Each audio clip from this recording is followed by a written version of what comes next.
جام کمال صاحب،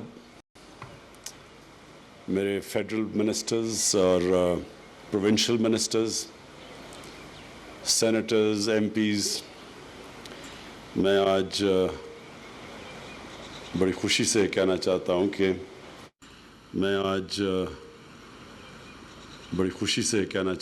کہ ہم نے انیشیٹ کیے پروجیکٹس بلوچستان میں، اور میں مراد سعید کی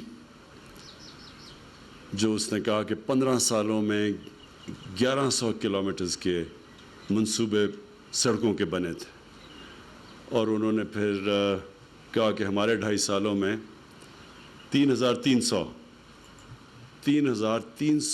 کلومیٹر کے سڑکوں کے منصوبے بھی بن گئے اور کام بھی شروع ہو گیا۔ میں جام صاحب، آپ نے بات کی وہ جو خونی سڑک ہے، آپ نے کہا چمن سے کوئٹہ اور کوئٹہ سے کراچی، میں اس سڑک کے اوپر ڈرائیو کیا ہوا ہے، میں ڈرائیو کر کے گیا ہوں یہاں سے کراچی، تو مجھے بڑی اچھی طرح اندازہ ہے کہ وہ سڑک کتنی خطرناک ہے۔ وہ خطرناک اس لیے ہے کہ وہ ایک مین ہائی وے ہے اور اس کے اوپر سپیڈ سے لوگ چلاتے ہیں، اور کئی اس میں سٹریچز ہیں جدھر کوئی ٹریفک نہیں ہوتا، تو کیونکہ ٹریفک نہیں ہوتا بڑی تیزی سے لوگ جا رہے ہوتے ہیں، تو اور وہ کیونکہ سڑک چھوٹی ہے تو اس کے اندر واقعی میں بہت خطرناک ہے۔ اور یہ بھی مراد سعید نے اس کے اوپر جو پبلک پرائیویٹ پارٹنرشپ کی بات کی، یہ بھی بڑی ٹرانسفارمیشنل ہوگی۔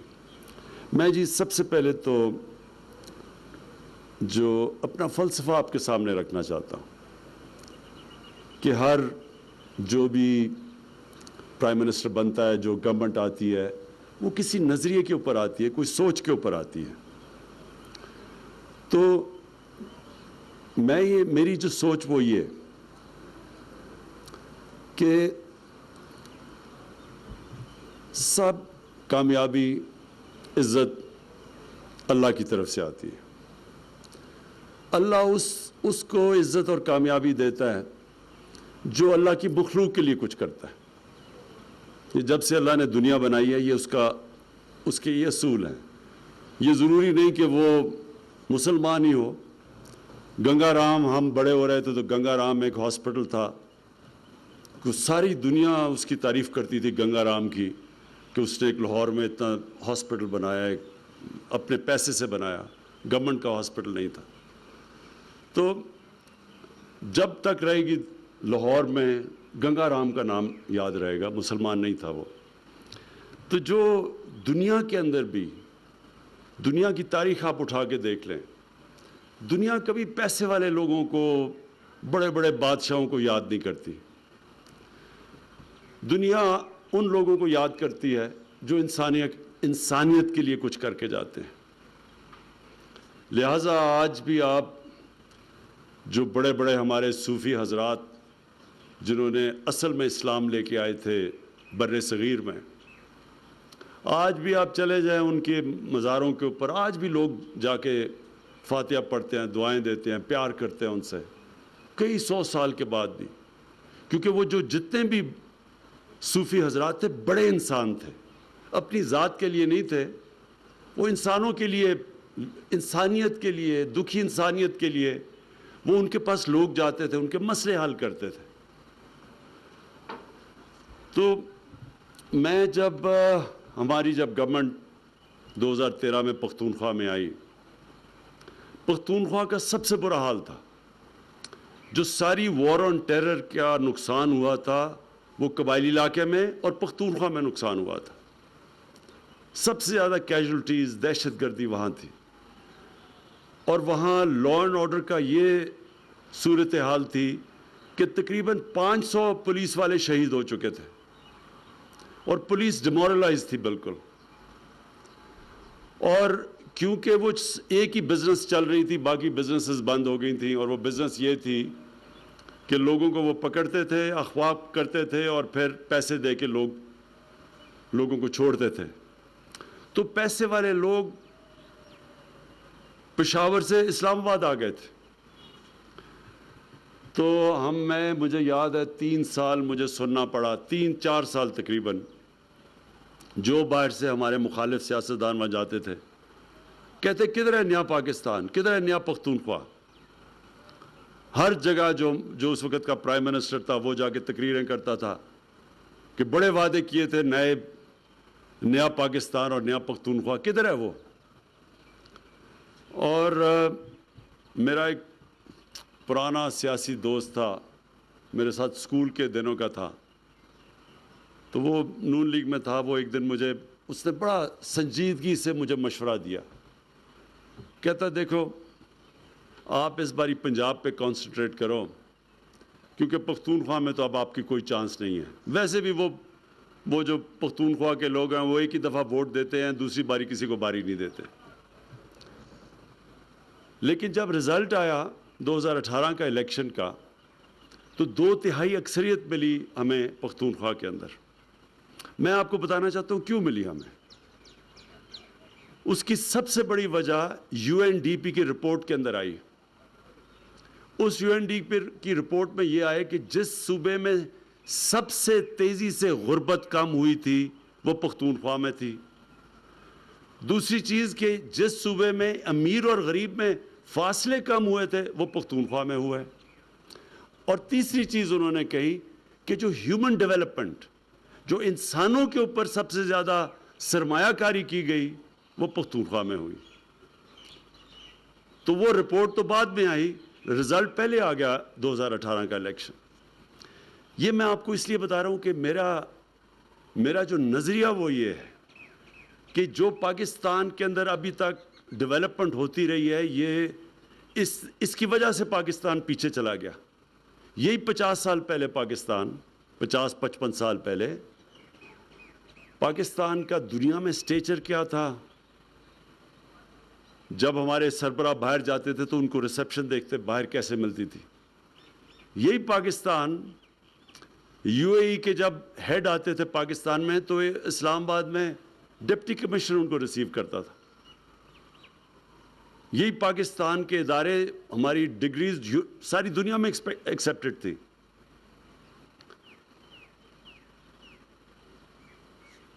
اور یہی پاکستان آہستہ آہستہ ہم نے دیکھا کہ پیچھے چلا گیا. ایک وقت یہ تھا، مجھے یاد ہے میری کانوں میں نے سنا ہوا ہے کہ جب بنگلہ دیش بنا تو ہمیں تو بڑی تکلیف تھی، لیکن میں نے لاہور کے بڑے بڑے ڈرائنگز میں سنا کہ جی یہ شکر ہے بوجھ اترا ہمارے اوپر سے، اتنا بڑا جو بوجھ پڑا ہوا تھا، سائیکلون آتا ہے تو ہمیں وہاں پیسے دینے پڑتے ہیں ایسٹ پاکستان.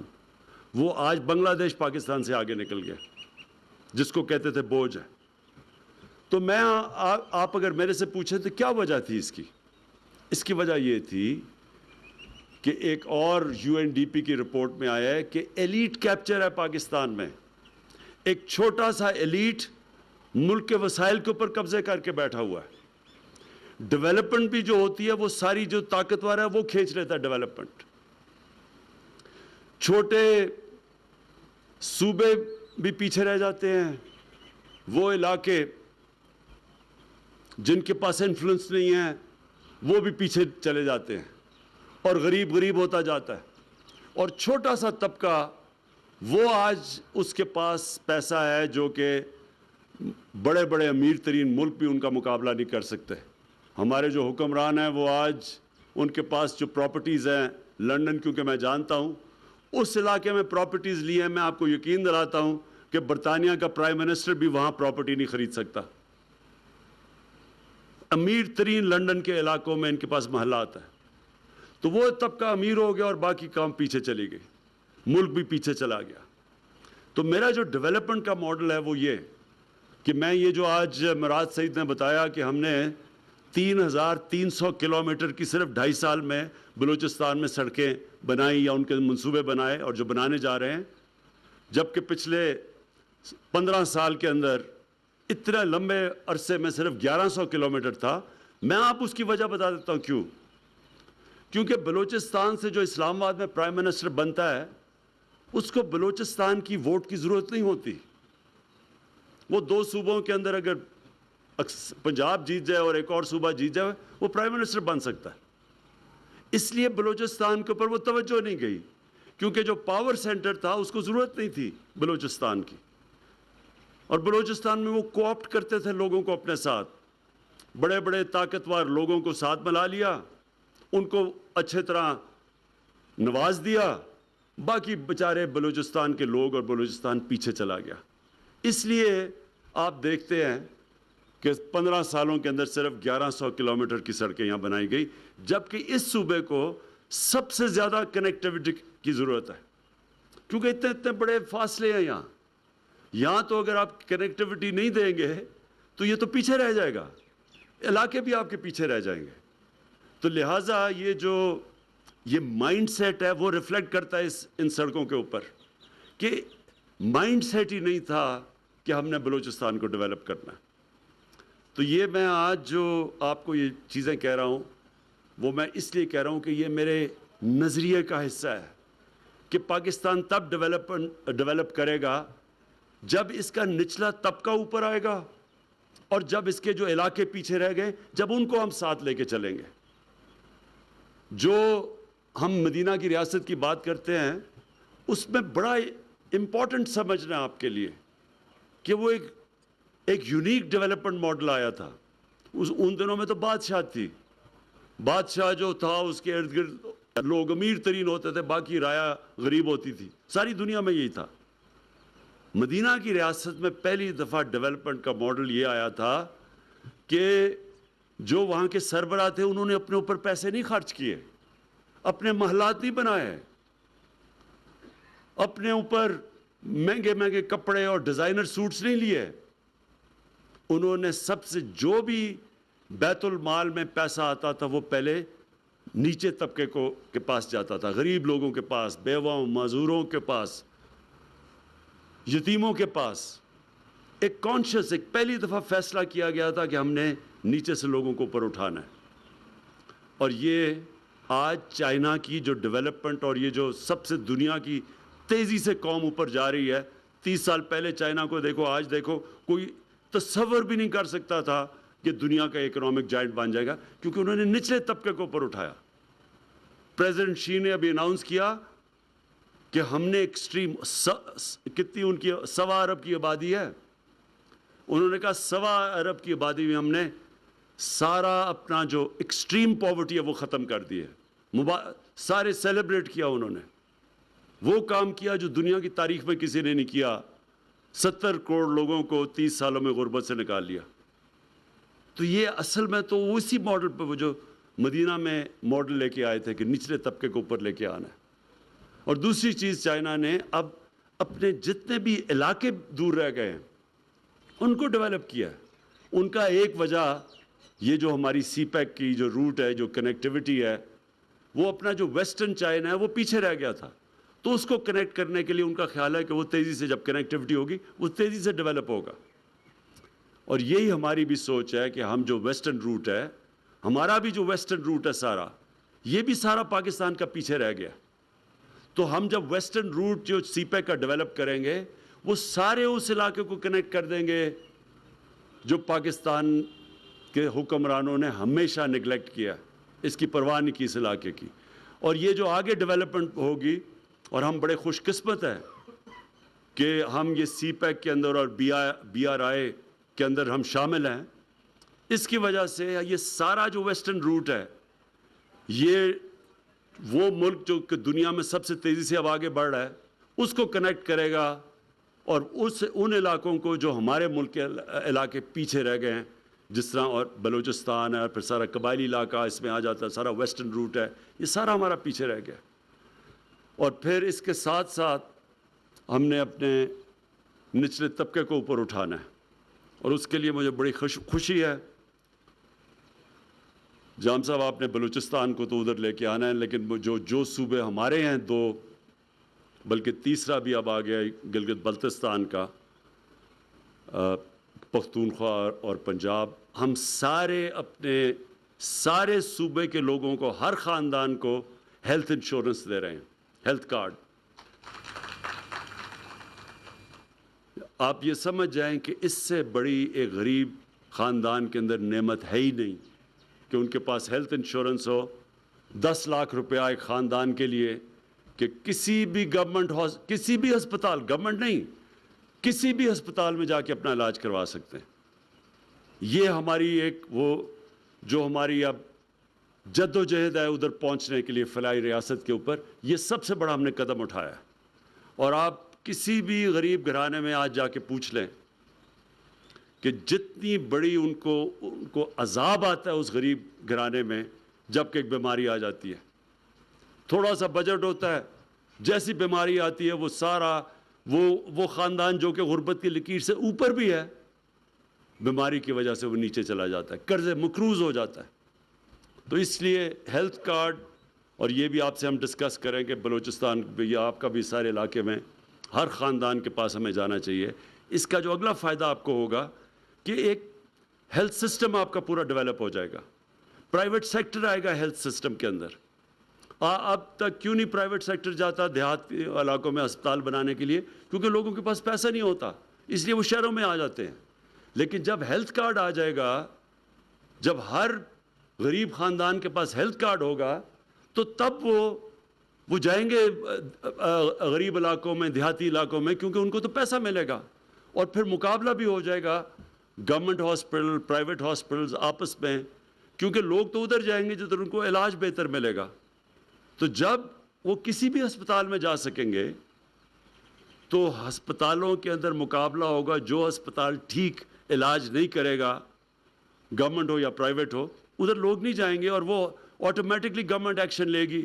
پرائیویٹ ہو تو بند ہو جائے گا، گورنمنٹ ایکشن لے گی کہ اس اسپتال کے اندر اکاؤنٹ ان کا احتساب کریں گے لوگوں کا جو ٹھیک نہیں کر رہے۔ الحمدللہ ہم نے بھی کر دیا ہے کسی کیبنٹ میں، یہ ہمارا ہیلتھ کارڈ کا جو سلسلہ ہے ہمارے قائد نے کر دیا ہے، جس کے پاس بلوچستان کا آئی ڈی کارڈ ہوگا وہ اس کی ہیلتھ۔ زبردست، یہ میں جان صاحب آپ کو مبارک دیتا ہوں۔ خیر ہماری کولیشن گورنمنٹ ہے، میں آپ کو مبارک دیتا ہوں، یہ زبردست کام کیا آپ نے۔